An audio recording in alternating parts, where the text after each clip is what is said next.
अरे मई गलिया से काबर के तुलसी रोप देनी ना।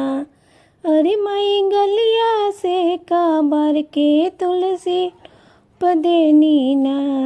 अरे मैया चारानी उड़ के घोड़वा लाग गईनी ना। अगे चारानी उड़ के घोड़वा लाग गईनी ना। अरे माई गोड़वा के लगैया सिर से नुरवा देली ना। अगे माई गोड़वा के लगा सिर से नुरवा देली ना। अरे मैया आने हुर के गोड़वा लाग लेनी ना।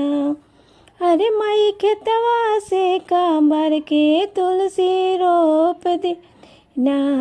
अरे मैया चाराने उड़ के लाग लेनी ना। अरे मई गोड़वा के लगैया हमरा भैया दिहली ना। अरे मई भैया के लंबी उमरवा दिहली ना। अरे मई भैया के लंबी उमरवा दिहली ना। अरे मई गलिया से काबर के तुलसी रोप देनी ना। अगे मैया चाराने के गोड़वा लाग लेनी ना।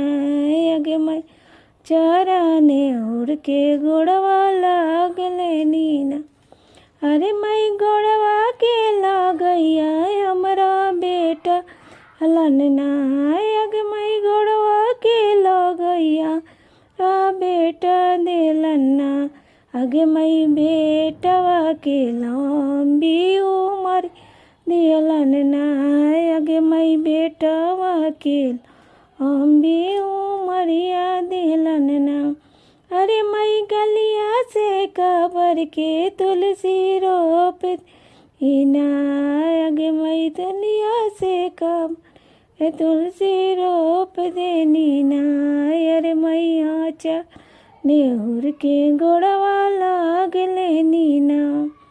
अगे मई गोड़वा के लगैया हमरा बेटी दिली ना। अगे मई गोड़वा के लगैया हमरा दमाद दिलन ना। अगे मई बेटिया के लंबी उमरिया दिलन ना। अगे मई दामोदा के लंबी उमरिया दिलन ना। अगे मई गलिए से काबर के तुलसी रोप देनी ना। अगे मैया चारानी उड़ के गोड़वा लाग लेनी ना।